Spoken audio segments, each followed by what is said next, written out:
மனிதானே மகத்தானவன், மனிதானே மகத்தானவன், மனிதானே மகத்தானவன்.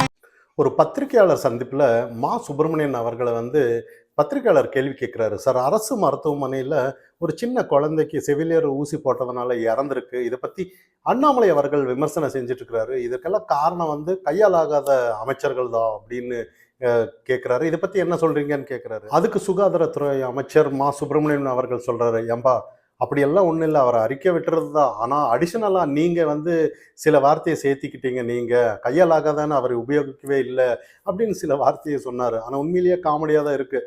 ஏன்னா அந்த பத்திரிகையாளர் இது வரைக்கும் பத்திரிகையாளர் சந்திப்பில் டிஎம்கே இந்த மாதிரி யாரும் கேட்கறதில்ல பொதுவாக. ஏன்னா அவங்களுக்கு ஏதோ ஒரு கேள்வி கேட்பாங்க, அவங்களும் ஒரு போகிற போக்கில் ஒரு விளக்கத்தை கொடுத்துட்டு போகிறாங்கன்றதை நம்ம பார்க்கணும். இருந்தாலும் இன்னைக்கு அவர் கேட்ட விஷயம் உண்மையிலேயே ரொம்ப நாளாக ஏதோ ஒரு விஷயம் இருந்திருக்குன்னு நம்ம பார்க்கப்படணும். அடுத்ததாக நம்ம மயிலாடுதுறையில் ஒரு 6 மாத காலமாக ஒரு சாராய விற்பனை அப்படின்னு சொல்கிறாங்க.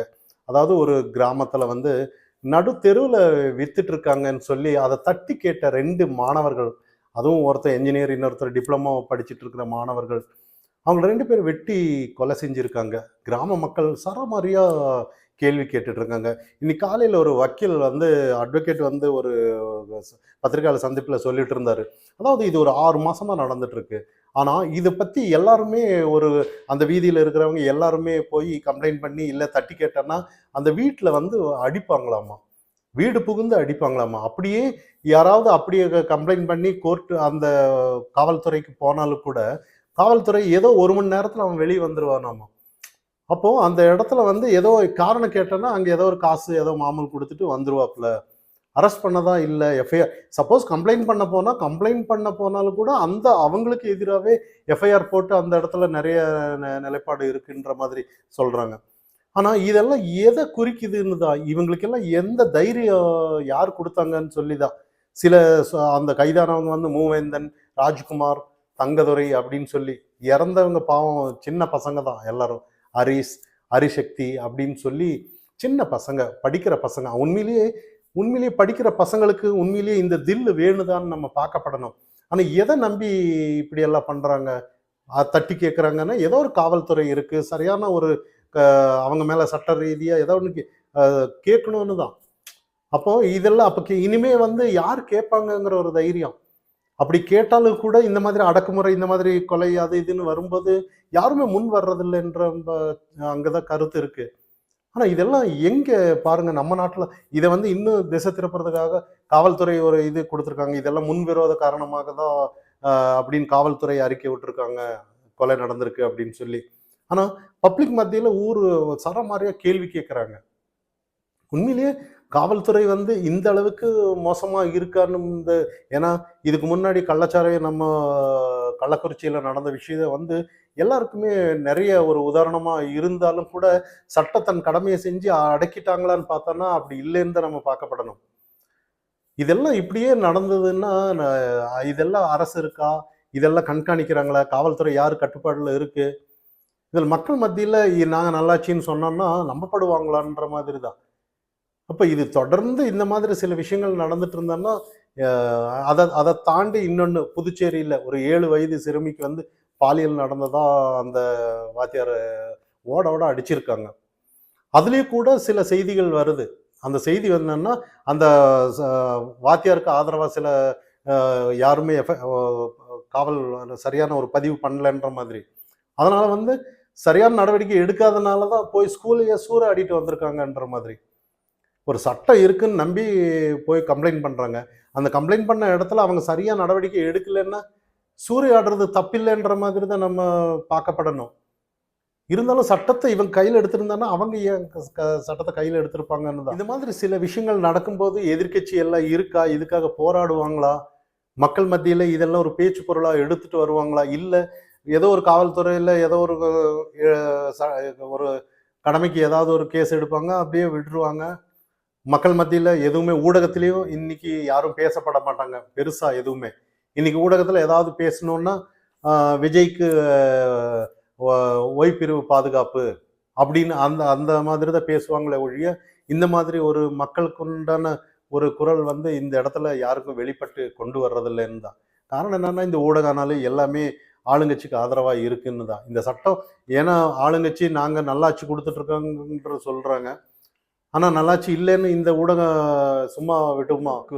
தமிழகத்துல வந்து தொடர்ந்து சில வழக்குகள் பாலியல் குற்றச்சாட்டுங்கிறது வந்து அதாவது ஒரு ஒரு ஒரு சாதாரண ஒரு ஒரு வாத்தியார் எப்படி இந்த மாதிரி சூழ்நிலை எடுக்கலான்ற மாதிரி தான். அதாவது 1 நாள் ஆனாலும் சரி, 2 நாள் ஆனாலும் சரி, ஏதாவது தொடர்ந்து வந்துட்டு இருக்கும்போது சில கேள்விகள் இங்க வரும். சட்டம் வந்து இருக்கா, இல்லையாங்கிற கேள்வி இங்க பார்க்கப்படுறாங்க. ஆனா அப்படி சட்டம் கரெக்ட்டா ஒழுங்கா ஏதாவது நடந்திருந்ததுன்னா, இன்னைக்கு சில விஷயங்கள் இன்னைக்கு ஒரு வீடியோ பார்த்திருந்தேன். அதுல வந்து ஒருத்தர் செல்ஃபோன் பேசிட்டு வர்றாரு. அப்போ வந்து அவரு அந்த காவல் அதிகாரி வந்து அவர அடிக்கிறாரு. அப்போ அடிக்கிற அளவுக்கு அங்க என்ன இருக்குன்ற மாதிரி கேள்வி. அவர் வந்து உண்மையிலேயே ஃபோன் பண்ணிட்டு வந்து தவறு சட்டப்படி. அப்போ ஃபைன் போட வேண்டியது. இல்லன்னா சரியான ஒரு கேஸ் ஃபைல் பண்ண வேண்டியது தான் முறை. அடிக்கிறதுக்கு யார் அந்த அதிகாரம் குடுக்குறதுன்ற மாதிரி. அப்ப அந்த அடிக்கும்போது, ஏதோ எதிர்பார்ப்பு இருக்கும்போது, அவங்க அடிக்கிற அளவுக்கு கோவம் வருதுன்னா, இல்லன்னா சிம்பிளா நீங்க பாருங்க இந்த தவறு செஞ்சிருக்கீங்க. இந்த மாதிரின்னு ஒரு ஃபைன் போட்டு நீங்க கோர்ட்ல கட்டுறீங்களா? ஏதோ ஒண்ணு சொல்லிட்டு அனுப்பலாம். ஆனா சண்டை வர்றதுக்கு என்ன ரீதி சரியான காரணம்னு தான். காரணம் என்னன்னா, அவங்க ஏதாவது எதிர்பார்த்திருப்பாங்க. இவன் இல்லைன்னு சொல்லியிருப்பான். அவன் சட்டப்படி ஏதாவது நீங்க கேஸ் போடுங்கன்ட்டு போயிட்டுருப்பான். இந்த மாதிரி இருக்கும்போது இங்க இப்படி காவல்துறை. ஆனா எந்த இடத்துல இதெல்லாம் ஒரு ஆண்மையா நம்ம சொல்ல முடியாது இங்க. அவன புடிச்சுட்டேன், ஃபோன் பேசிட்டு வந்தாருன்னு, அதெல்லாம் ஒரு பெருமையா பேச முடியாது இங்க.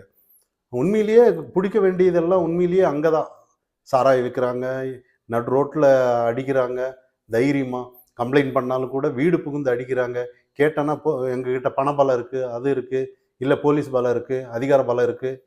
அப்போ இந்த இடத்துல வந்து சட்டம் அந்த இடத்துல அதிகாரத்த காட்டியிருந்தான்னா, பெருமையா பேசுவாங்க. ஆனா, இங்க அந்த மாதிரி இன்னைக்கு அந்த மயிலாடுதுறை அந்த விஷயம் வந்து பெரிய லெவல்ல உண்மையிலேயே இந்த ஆளுங்கட்சி எப்படி அதை எதிர்கொள்றாங்கங்கிற கேள்வி தான் இங்க வருது. ஆனா இருந்தாலும் முந்தியெல்லாம் ஏடிஎம்கே இருக்கும்போது வீதியில வந்து டிஎம்கே போராடினாங்க. எல்லா விஷயத்துக்கும். ஒண்ணுமே இல்லாத விஷயத்துக்கெல்லாம் நாங்கள் மதுவிலக்க வந்து கொண்டு வர்றோம். அதாவது தடை செய்ய வேண்டும். மதுபான கடை டாஸ்மாக் தடை செய்ய வேண்டும்னு கொடி பிடிச்சி போராடினவங்கெல்லாம் இருக்காங்க. ஆனா அவங்க ஆளுங்கட்சிக்கு வரும்போது ஒண்ணுமே இல்ல. அதனால என்னன்னா, இப்போ எதிர்க்கட்சியா செயல்படுறவங்க வந்து மக்கள் மத்தியில இதெல்லாம் ஒரு பேச்சு பொருளா எடுத்து மக்கள் மத்தியில கொண்டு சேர்க்கணும்னு தான். ஆனா இங்க எடப்பாடி பழனிசாமி அவர்கள் எல்லாம் இருக்காங்களா இல்லையாங்கிற ஒரு கேள்விதான் இங்க இருக்கு. இருந்தாலும் சட்டம் தன் கடமையை கரெக்டா செஞ்சோன்னா தமிழக மக்கள் நல்லா இருப்பாங்க. பாருங்க ஸ்டூடெண்ட்டுக்கு கூட இந்த நிலைமைன்னா நாளைக்கு ஸ்டூடெண்ட்டுக்கு எல்லாம் நாளைக்கு அந்த எதிர்காலத்துல அவங்க ஒரு எதிர்கொள்ற மனநிலை எப்படி இருக்கும்? தட்டி கேட்கறது, அவரே நாளைக்கு காவல்துறையா வரலாம். நிறைய இளைஞர்கள் இருக்காங்க இன்னைக்கு.